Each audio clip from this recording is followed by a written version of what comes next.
Ito nga yung mga pasero, walang masakyan. Tawag ka uling isang late na sa trabaho, iatid ko libre.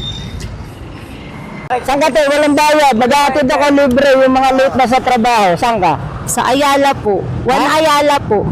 Ano pangalan building? Ayala po. Ayala. Sakayan po to ng bus eh. Ah, yung terminal. Ako, Totoo hindi na ako ba? makakabalik, tataboy. Sige lang, sakay. Hala.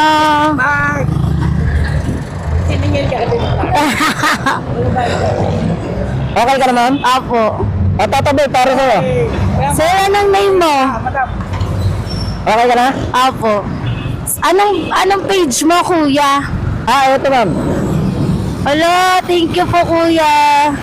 Ito, ma'am. Sige po. Hala, Nas Venture. Anong problema? Ba't di ka makasakay?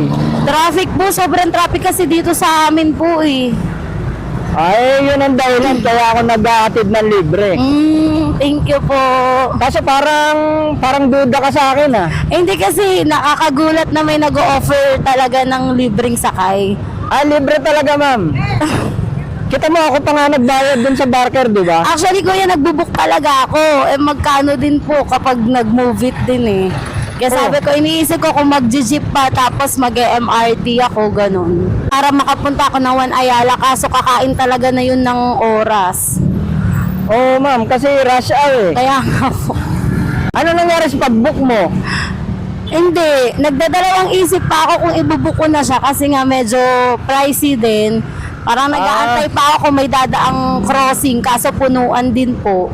Pricey? Bakit magkano ba yun? 150 din. 150? O ngayon, ma'am, kahit piso, wala kang babayaran. Nakakaya nga eh. Thank you, kuya. Tapos nakasave pa ako ng oras. Matagal na rin po kayong nagbablog. Oo, ma'am, matagal na. Pandemic pa. Tumanggi yung isa eh.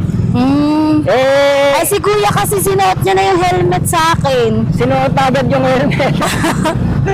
Sabi niya, wag ka nang tumanggi, libre to. Sabi niya, kasi lagi po yun yung nagbubuk, nag-aano sa akin dyan eh. Minsan habal, ganyan. Ibig sabihin, napilitan ka lang pala. Hindi naman. Nung sinabi niya, hindi, vlogger to, vlogger. Wait, kuya, patingin nga. Wala na ako nagawa. Sinuot na yung helmet.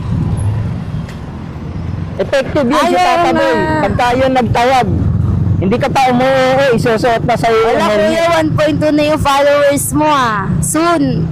Tataas pa to. Hala, na-vlog mo na rin pala to si kuya. Si Tata Boy, yan ang ano ko, yan ang barker ko dyan. Kita mo, binayaran ko si Tata Boy, di ba? Opo. Kasi yun ang tagatawag ko ng pasahero ron na walang masakyan. Nag-aatid ako dyan ng libre. Tumanggi kasi yung nauna sa'yo. Kaya nga sabi niya sa akin, balikan mo ako. Kaya sa'yo napunta yung libre sakay. Kaya balikan mo ako kapag siningil ka pa. Saway talaga yan. Makulit yan si kuya eh. Mabait yun si Tata Boy. Kaya nga siya kinuha kong tagatawag eh. Pero kuya, taga-Pasig po ba kayo? Ay hindi ma'am. Taga-Binangonan pa ako. Layo din.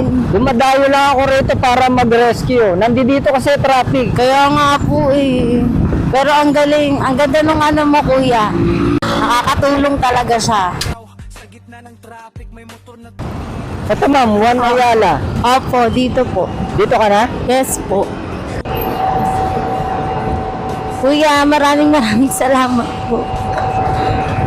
Thank you so much, kuya. You're welcome po, you're welcome. Ano, umabot ka ba sa oras? Ano po? Umabot ka ba sa oras? Ano, okay naman po. Ayun. Mahalaga, umabot ka. Maraming salamat po. You're welcome po. Po kayo, sana maraming subscribe po. You're welcome po, salamat.